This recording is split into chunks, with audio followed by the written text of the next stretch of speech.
Yes, good morning.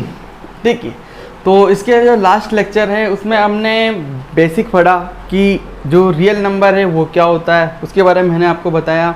ठीक है, हमने यूक्लिड विभाजन जो आपके परमिका है या एल्गोरिथम है उसके बारे में हमने देखा कि वो क्या होती है। ठीक है, आपने वो लेक्चर देखा होगा, आपको समझ में आया होगा। ठीक है, देखिए आज अपन उस एग्जाम्पल करेंगे, उस जो परमिका है एल्गोरिथम है उसको लेकर कुछ एग्जाम्पल है। ठीक है, वो देखते हैं, हम एग्जाम्पल देखते हैं आज अपन। देखिए जो आपकी बुक में एग्जाम्पल फर्स्ट दिया हुआ है, देखिए जो एग्जाम्पल 1 है आपके, उसमें कहा गया है कि आपको 2 नंबर दिए हुए, इनका आपको एचसीएफ फाइंड आउट करना है। किसके? यूक्लिड विभाजन परमिका की हेल्प से। ठीक है, ओके। तो आपको याद होगा कि अपन किस तरह से अपन एचसीएफ फाइंड आउट करते हैं, यूक्लिड विभाजन एल्गोरिथम की हेल्प से। ठीक है, कल मैंने आपको एक एग्जाम्पल कराया था, सेम टू सेम वैसे ही आपको करना है। देखिए मैं एग्जाम्पल लिखता हूँ यहाँ पे, देखिएगा। आपसे कहा गया है कि 4052 और 12575 का आपको एचसीएफ फाइंड आउट करना है। देखिए एग्जाम्पल 1, देखिएगा ये जो एग्जाम्पल 1 है आपको 2 नंबर दिए हुए हैं। ये तो दिया हुआ है आपको 4502।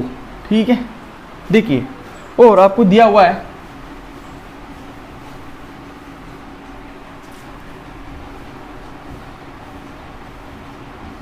आपको इन 2 नंबर का एचसीएफ ज्ञात करना है। ठीक है, आपको एचसीएफ यूक्लिड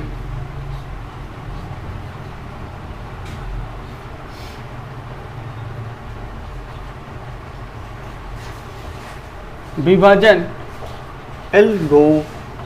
एल्गोरिथम से ज्ञात करना है। देखिए तो आपको पता है किस तरह से ज्ञात करते हैं, हम एल्गोरिथम से ज्ञात करते हैं। एल्गोरिथम का मतलब पता है आपको, स्टेप बाय स्टेप। ठीक है, पहले आपको ये स्टेप करना है, फिर ये। देखिए तो सॉल्यूशन करते हैं अपन इसका। देखिएगा आप ध्यानपूर्वक देखिए, केयरफुली आप देखिए बोर्ड को। देखिए स्टेप फर्स्ट में क्या करना है, आपको डिवाइड देना है। क्या करना है? डिवाइड। स्टेप फर्स्ट देखिए,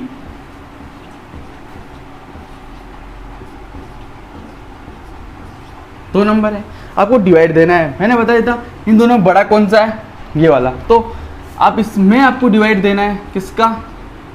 जो छोटा नंबर है। देखिए चलिए आप डिवाइड दीजिए, आता है आपको डिवाइड देना, चलिए दीजिए डिवाइड। बताइए कितनी बार में आएगा? देखिए 4 12 आई मीन 3 बार देते हैं। देखिए अगर आप 3 में करते हो तो ये आएगा, देखिए 3 बार करते हो तो ये 6 15 गेरी 1 12। ठीक है, तो 3 बार में गया, कितना आया? 12 1 5 6। ओके, तो इसको सब्ट्रैक्ट करेंगे आप। देखिए 6 में से गया 0, 7 में से 5 गया 2। ओके, यहाँ 5 में से 1 गया तो 4। ठीक है, ये आया मेरे रिमाइंडर। ओके, देखिए अब मैंने आपको कल बताया था कि आपको ये स्टेप तब तक करनी है जब तक कि रिमाइंडर जो सेसफल है वो 0 नहीं आ जाता।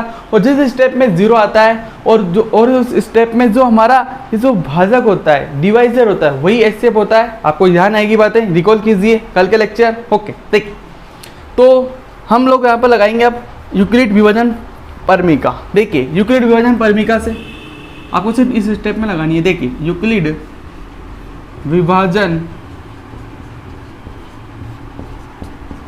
परमिका।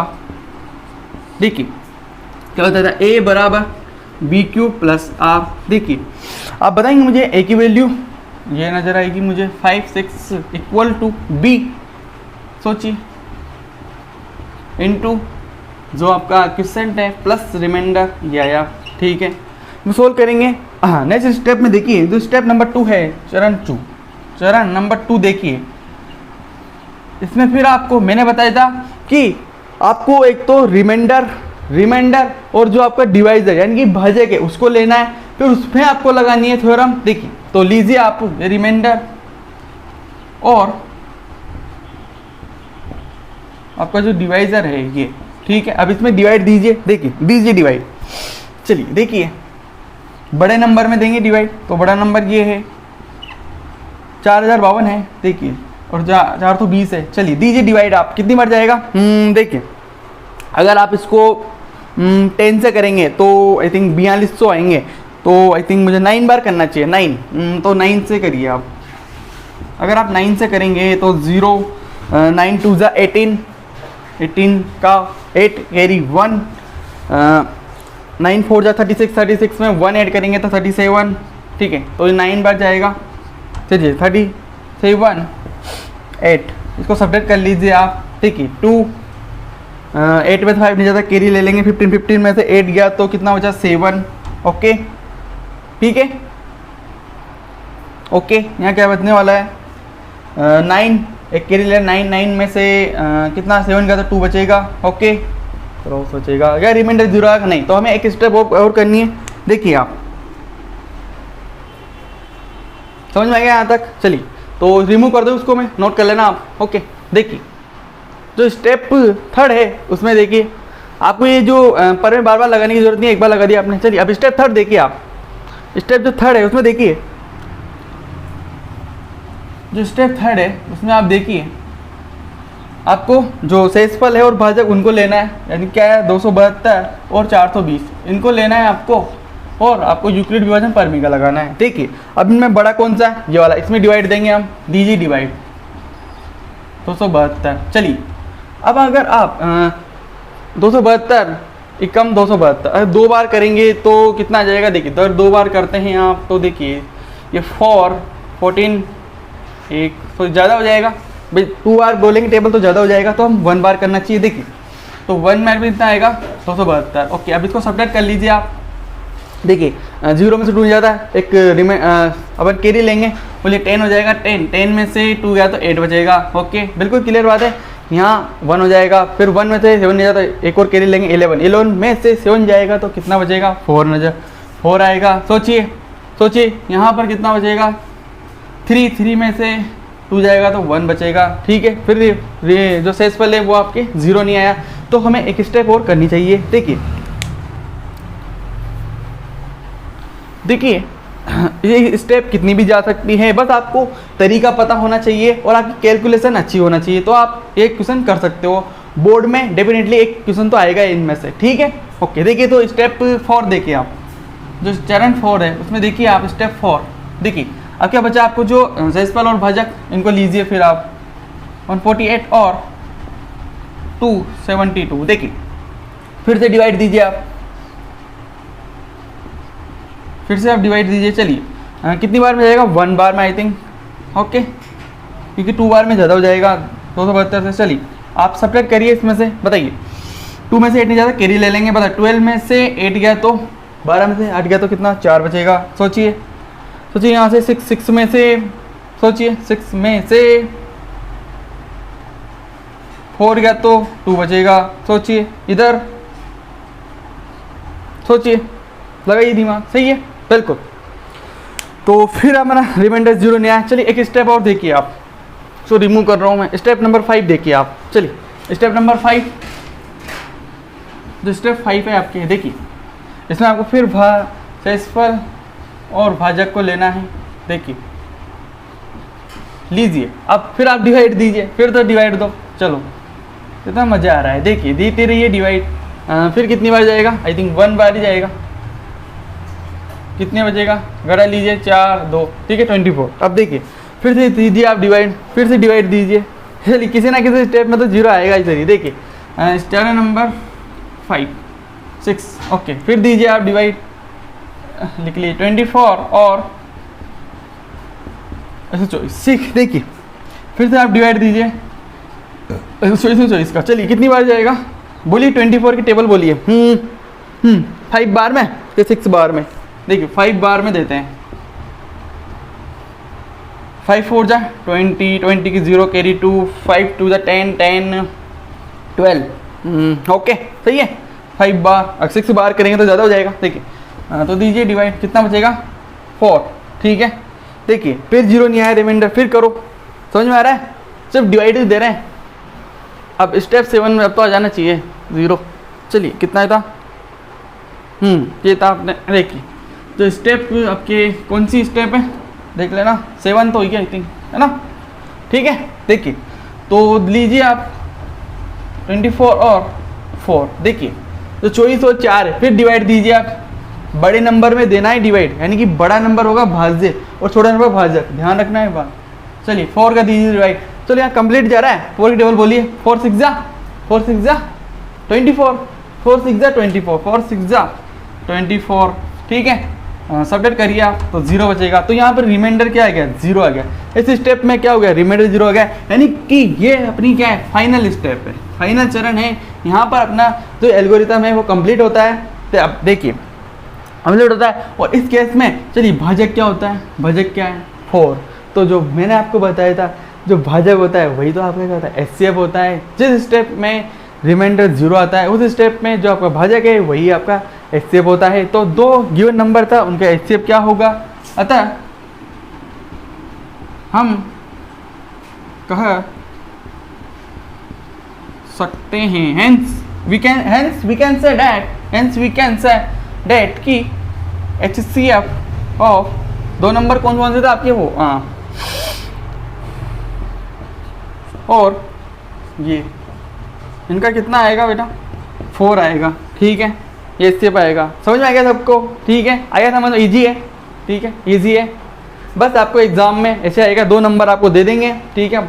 या तो बुक के दे सकते हैं या बुक के बाहर से भी दे सकते हैं संख्या बना के। सिर्फ आपको तरीका आना चाहिए और आपको कैलकुलेशन अच्छी होना चाहिए, तो आप आसानी से कर सकते हैं, ठीक है। ओके, समझ में आ गया सबको, ठीक है। देखिए तो रिमूव कर दूं मैं, आ गया समझ में सबको, ठीक, क्लियर है। ओके, तो देखिए हमें एग्जाम्पल नंबर 1 हो गया, एग्जाम्पल 2 देखते हैं। आप एग्जाम्पल 2 करते हैं। एग्जाम्पल 2 में क्या कहा गया है, देखिए तो जो यूक्लिड विभाजन थ्योरम यानी कि परमिका है उससे हम एचसीएफ फाइंड आउट कर सकते हैं। और देखिए और क्या क्या कर सकते हैं और किस तरह के क्वेश्चन आते हैं वो भी मैं आपको बताता हूँ। देखिए तो रिमूव कर देता हूँ मैं एग्जाम्पल 2। देखिए एग्जाम्पल 2, देखिए एक तरह के क्वेश्चन तो ये है कि आप एचसीएफ निकाल सकते हैं। अब दूसरे तरह के क्वेश्चन है इसी यूक्लिड विभाजन एल्गोरिथम को लेकर के, क्या है कि आपको प्रूव करना है, क्या संख्याओं को प्रूव करना है। देखिए कैसा है मैं आपको सिखा देता हूँ। देखिए किताब में देखिए आप जो एग्जाम्पल 2 है आपके वो है कि दर्शाइए, आपको शो करना है, दर्शाना है कि प्रत्येक जो धनात्मक पूर्णांक, धनात्मक सम पूर्णांक है वो 2q के रूप का होता है।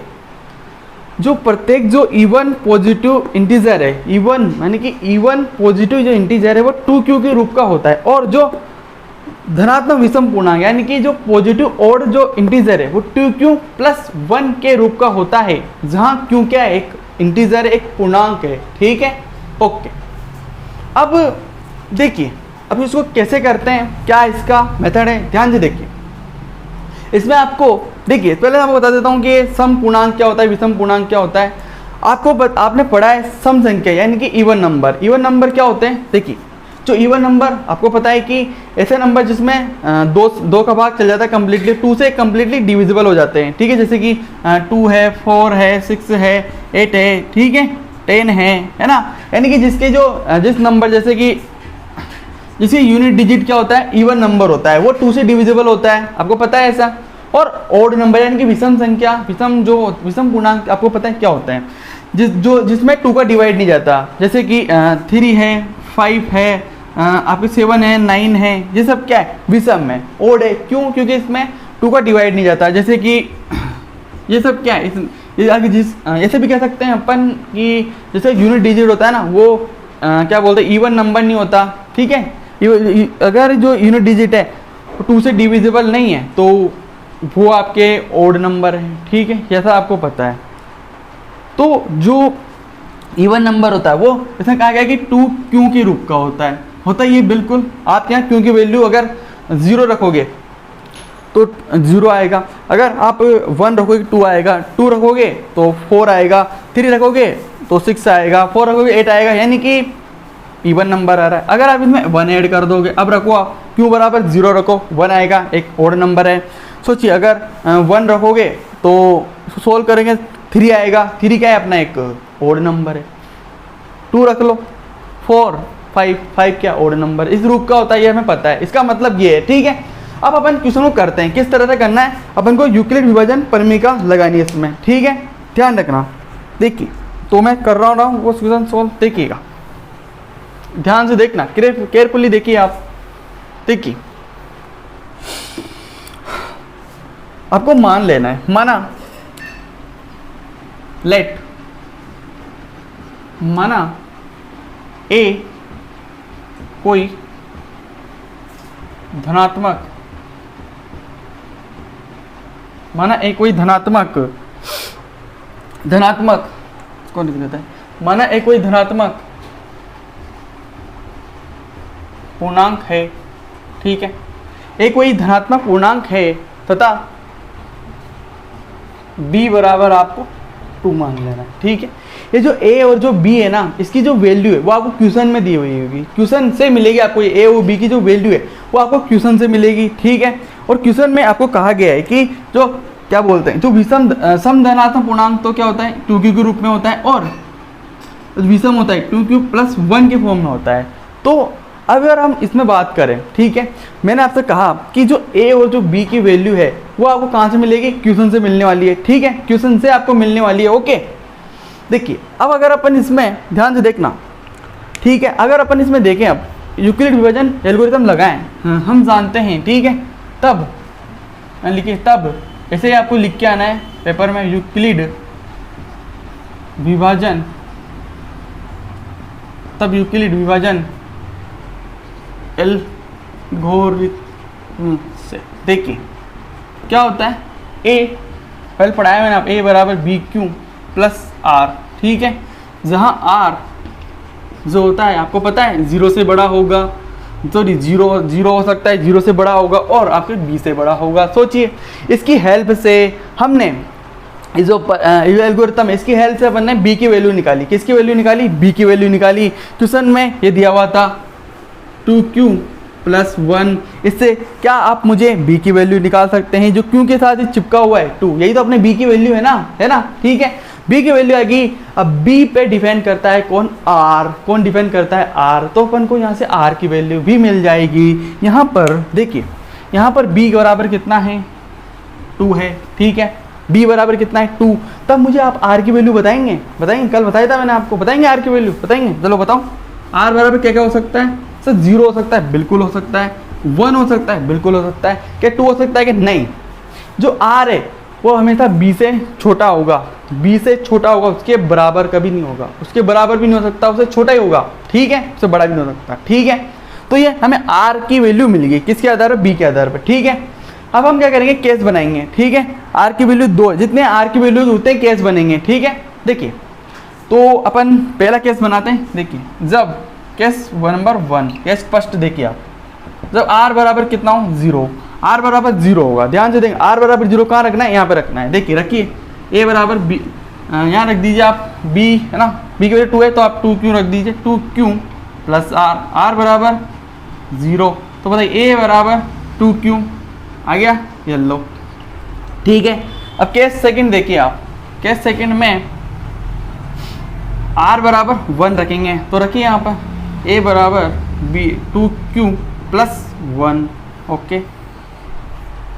ओके, तो ये अपना प्रूफ हो गया। देखिए अपन ने शो कर दिया कि जो समधनात्मक पूर्णांक है वो 2q के रूप में होता है, और जो विषम धनात्मक पूर्णांक है वो 2q + 1 के रूप में होता है, ये मैंने आपको शो कर दिया। बस इस तरह से आपको क्या करके आना है, एग्जाम करके आना है, क्वेश्चन सॉल्व, ठीक है। आपको ये एल्गोरिथम लगानी है, ठीक है। ए बी कहाँ से मिलेंगे, आप क्वेश्चन से मिलेंगे, ठीक है। बी की वैल्यू हमेशा क्वेश्चन से आपको मिलेगी, ए आपको मानना है, ठीक है। समझ में आ गया सबको। तो यहाँ नीचे लाइन लिख देना आप, अतः जो ए बराबर 2q सम धनात्मक पूर्णांक होता है, और जो a बराबर 2q + 1 विषम धनात्मक पूर्णांक होता है, ठीक है। ओके, ये आपको लिखना है, ठीक है। ओके, नोट कर लेना, आप समझ में आ गया, इस तरह से आपको करना है, ठीक है। ओके, ठीक है, समझ में आ गया। चलिए, तो एग्जाम्पल 2 कंप्लीट हो गया। एग्जाम्पल 3 देखिए, एग्जाम्पल 3 भी इसी पैटर्न का है। देखिए, इसमें कहा गया दर्शाइए कि धनात्मक विषम पूर्णांक सो डैट कि जो पॉजिटिव ऑड इंटीजर है वो 4q + 1 या 4q + 3 के रूप का होता है, 4q + 3 के रूप में होता है। तो इसको भी ऐसे ही करना है जहाँ q इंटीजर है। अब सोचिए, आप मुझे a और b की वैल्यू बताएंगे। मैंने कहा ना कि a तो अपन को मानना है कि a कोई धनात्मक पूर्णांक है, ठीक है। अब b की वैल्यू बताएंगे क्वेश्चन से बताएंगे b की वैल्यू 4q + 1 या 4q + 3। इसमें b की वैल्यू क्या होगी, सोचिए 4 होगी, ठीक है, 4 होगी ना। जो q के साथ चिपका होता है वही तो हमारा b होता है, ठीक है।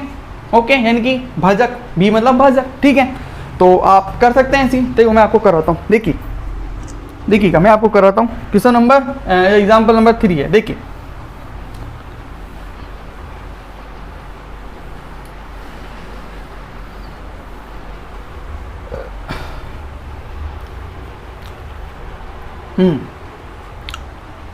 एग्जाम्पल 3 डाल दीजिए आप वहाँ पे। देखिए एग्जाम्पल 3, देखिए वही आपको ये लाइन लिखनी है, हमेशा ये लाइन लिखी। माना एक कोई धनात्मक पूर्णांक है, तब एक कोई धनात्मक विषम पूर्णांक मान लेते ना हम, ठीक है। आप यहाँ पे एक कोई धनात्मक, आप यहाँ विषम जोड़ दीजिए, बस विषम पूर्णांक है तथा b बराबर आपको क्वेश्चन से मानना है 4, ठीक है। तब यूक्लिड विभाजन परमीका आप लगाइए, a बराबर बी क्यू प्लस आर, ठीक है। a बराबर b की वैल्यू 4 q प्लस r, बताइए r की वैल्यू क्या क्या हो सकती है, सोचिए। r बराबर सोचिए b की वैल्यू 4 है, r की वैल्यू बताएंगे, b की वैल्यू 4, r की वैल्यू बताएंगे मुझे। 0 हो सकती है, बिल्कुल हो सकती है, 1 हो सकता है, 2 हो सकता है, 3 हो सकता है, लेकिन 4 नहीं होगी। सोचिए, बिल्कुल ये होगा। बस r की वैल्यू कितनी है, 4। आपको केस कितने बनाने हैं, 4। तो बनाइए, आइए मेरे साथ आप, चलिए।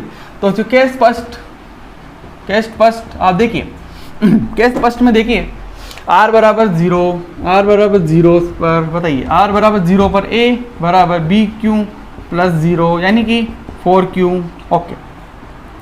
अब देखिए ध्यान से देखना, a बराबर a इक्वल टू 4q, ध्यान से देखना। क्या कोई विषम धनात्मक पूर्णांक 4q के रूप का हो सकता है क्या, बताओ, सोच लगाओ दिमाग, सोच के लगाओ। क्या कोई विषम संख्या 4q के रूप में हो सकता है क्या, सोचिए। विषम संख्या मैंने अभी बताया आपको, जिसमें 2 का भाग नहीं जाता, जिसमें 2 का भाग कंप्लीटली नहीं जाता, ठीक है। क्या इसमें 2 का भाग जाता है, क्या ये 2 से डिविजिबल है, यस, ये तो 2 से डिविजिबल है। सोचिए आप दीजिए ना डिवाइड, 4q, ये तो कंप्लीट 2 से कट गया, ठीक है, 2 से कट, 2q बार कट गया, ये तो 2 से कट रहा है, ये तो 2 का डिवाइड जा रहा है कंप्लीटली। तो क्या विषम पूर्णांक हो सकता है, इस रूप में हो सकता है क्या, नहीं, इस रूप में तो हो ही नहीं सकता, यानी कि ये हमारा आंसर नहीं है। समझ में आया। अपन को जो a माना है, अपन ने धनात्मक विषम पूर्णांक माना है, ठीक है, लेकिन a तो क्या आया, 4 क्यों आया, ये 2 से डिविजिबल है, ध्यान से समझना, ये 2 से डिविजिबल है, इसमें 2 का भाग जा रहा है, और विषम संख्या आपको पता है 2 से डिविजिबल नहीं होती, तो यानी कि ये अपना a बराबर 4 क्यों नहीं हो सकता, ये तो अपना नहीं हो सकता, ठीक है, ये वाला हो ही नहीं सकता, ठीक है, ओके, ये तो नहीं हो सकता। अब अपन केस नंबर, तो 1 मिनट रुकिए, आप यहाँ लिख दीजिए कुछ देखिए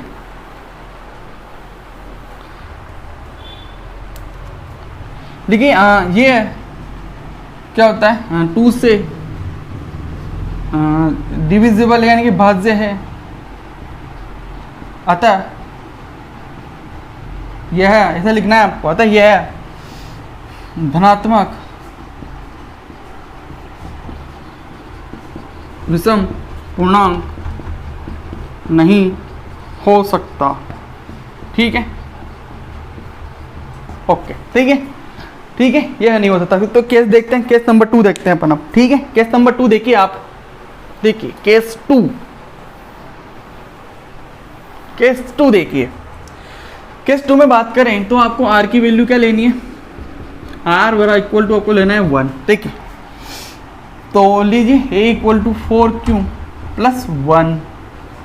तो सोचिए, इसको देखिए, क्या ये 2 से डिविजिबल है क्या, कहीं से 2 से डिविजिबल है क्या, ये पूरा टर्म, देखिए टर्म को देखिए, क्या 2 से डिविजिबल है क्या, नहीं, ये 2 से डिविजिबल नहीं है। तो 2 से डिविजिबल नहीं है, जो नंबर 2 से डिविजिबल नहीं होता वो उसको अपन ओड नंबर बोलते हैं, बोलते कि नहीं बोलते, यानी कि ये भी अपना क्या होगा, धनात्मक विषम पूर्णांक होगा, यानी कि जो अपना धनात्मक विषम पूर्णांक है वो इस फॉर्म का हो सकता है। तो बिल्कुल लिखेंगे आप, तो यहाँ पे लिखना है आपको, लिखो यहाँ पे, ये नोट करने के बाद आपको लिखना है, मैं लिखा रहा हूँ, ध्यान से लिखो।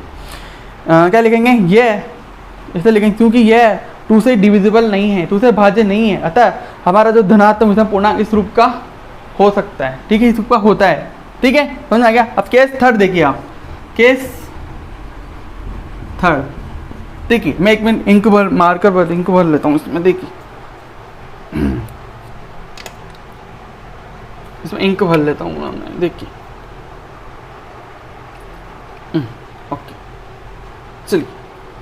तो देखिए केस 3 देखिए, r की वैल्यू क्या लूँ मैं, बताइए क्या लूँ, r की वैल्यू 2, देखिए अब देखना आर की वैल्यू मैंने क्या ली 2 ली है, ध्यान से सुनना।